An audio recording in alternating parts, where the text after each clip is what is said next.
My whole world just imploded after I caught my sister with my fiancé, the two people I trusted the most. For some reason, I feel more secure venting to strangers rather than to people who know me and can judge me more in depth. I had been suspecting my fiancé of having an affair, but I lacked solid evidence. I was scared to confirm my suspicions, so I hesitated to delve any deeper. 12 days ago, I returned home from visiting my mom. I went upstairs to wake my fiancé, who had a habit of sleeping past 2 p.m. and then complaining that I didn't wake him. Upon opening the door, I found my practically exposed sister rushing to get out of a lingerie bodysuit that belonged to me. My mind went blank. It was like that dizzy feeling you get when you stand up too fast, along with a brewing sickness in my stomach. For 30 seconds, I stood there as the two people I trusted most looked more shocked than I felt. My fiancé jumped out of bed, yapping excuses ranging from, "It was an accident," to "I was lonely and needed intimate relief." I should mention that my best friend had unalived herself 2 weeks ago. Despite being surrounded by people, I felt alone and devastated, guilty that I couldn't have done anything to help her. I just left. I walked to my friend's house, which was 10 minutes away, and confided in her about what had happened. The grief of losing not only a best friend but also my relationships with my fiancé and sister within the same 2-week period was overwhelming. Now, as I sit down to write this, I wonder if any of these relationships can ever be mended or returned to how they were. I can't understand why my sister would do this to me. There was never any favoritism towards us to cause her spite. I never intentionally hurt her. I gave her a place to stay and bought her food without expecting a penny. I even painted our living room walls a nice gray because she complained about the white color giving her a headache. As for my fiancé, I gave him everything. I was even willing to have kids with him despite always wanting to be child-free. I comforted him in bad times and spent hours watching movies he found hilarious. I gave him a locket with our anniversary photo, which he wore even while betraying me with my sister. These last days, my emotions have cycled through sadness, anger, and disgust. Despite being smoke-free for 2 years, I've started smoking again. I used to be heavily addicted from ages 16 to 21. Now, at 23, I'm struggling again. Sometimes, I lose interest in activities, even eating.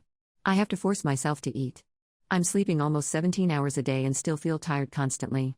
Both of them asked to meet up on Wednesday. My sister's message read, "Hey, I know you probably don't want to hear from me right now, but can you meet me and your fiancé? We want to talk and have you hear us out. The situation you found us in was not ideal for a good headspace to talk right then. Please, let us explain. I love you, and you're my sister. I don't want to lose you. I think it's too late for that. It was too late from whenever this affair started. The sister I miss and whoever she is now are not the same person. I haven't talked to anyone yet, except the friend I'm currently staying with. I'm scared of being seen as a failure of a future wife, but now I don't even think I want to be a wife anymore." Small update, I just wanted to thank everyone for their advice. I'm currently looking into therapy for my grief and the affair. I'm also seeking a lawyer to ensure I'm legally clear. I replied to my sister, "I don't plan on meeting with you on Wednesday. I'll talk to you when I'm ready, whether it's tomorrow or years from now. You both owe me time to heal after betraying my trust under my roof. Bye." I've decided to focus on myself rather than repair a long-gone relationship with my sister or my ex. I will never go back to my ex.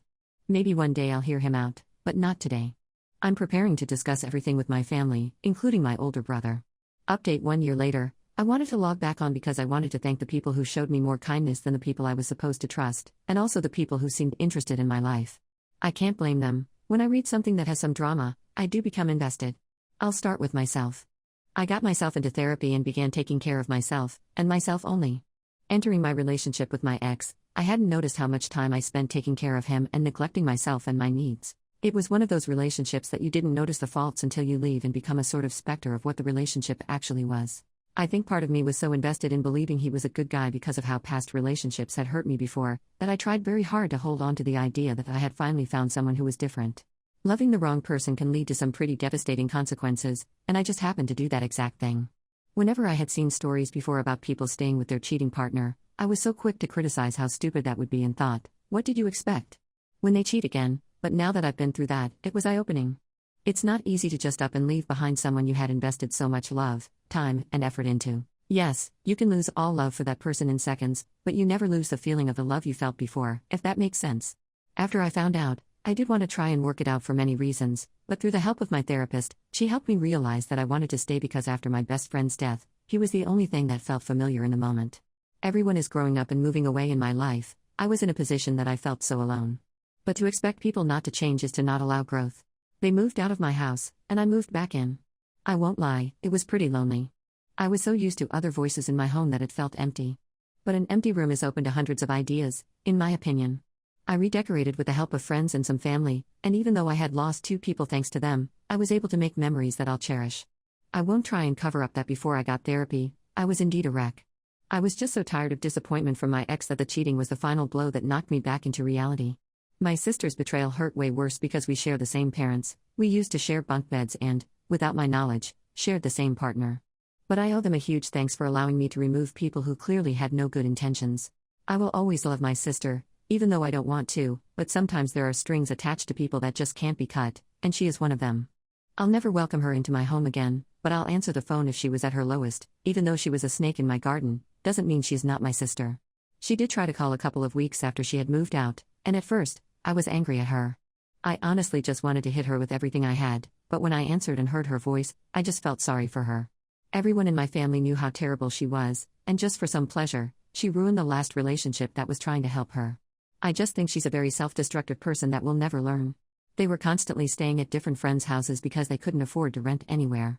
My sister is apparently cheating on my ex with random people, and none of them are able to hold down a job. I would say karma, but it's just sad. My ex traded someone who became a pushover for him, someone who gave him everything she could, for someone who couldn't give a shit about him. I wish them well. I deserve better than that, and I just hope one day they grow up and begin to become better people than who they are right now. My family no longer talks to my sister, so she's on her own. Some things I hear about her remind me of just a confused child. However, I did see her on New Year's Eve. Me and some friends went clubbing because why not? And we unintentionally ran into her. At first, I tried to ignore her and just pretend I didn't see her, but she ended up coming up to me and tried to talk to me as if nothing ever happened. As the ex-partner, I wanted to slap her, but as her sister, I wanted to hug her and ask her why. But I just left. After we remove labels of sister or her partner's ex or whatever, we share the same DNA, and that will always be the thing that connects us. As for my dating life, I'm currently seeing someone and have been since November 23. I deserve happiness, and I deserve a lot more than what my ex gave me. However, I'm still dealing with issues from that relationship that have me in moments of guilt of not giving my full trust.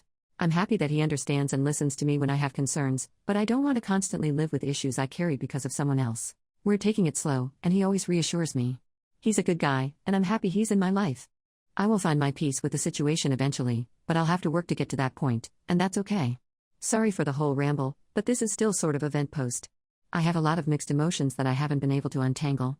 Thank you to everyone who listened, reached out, and gave advice. I appreciate that so much, and I hope everyone had a good new year.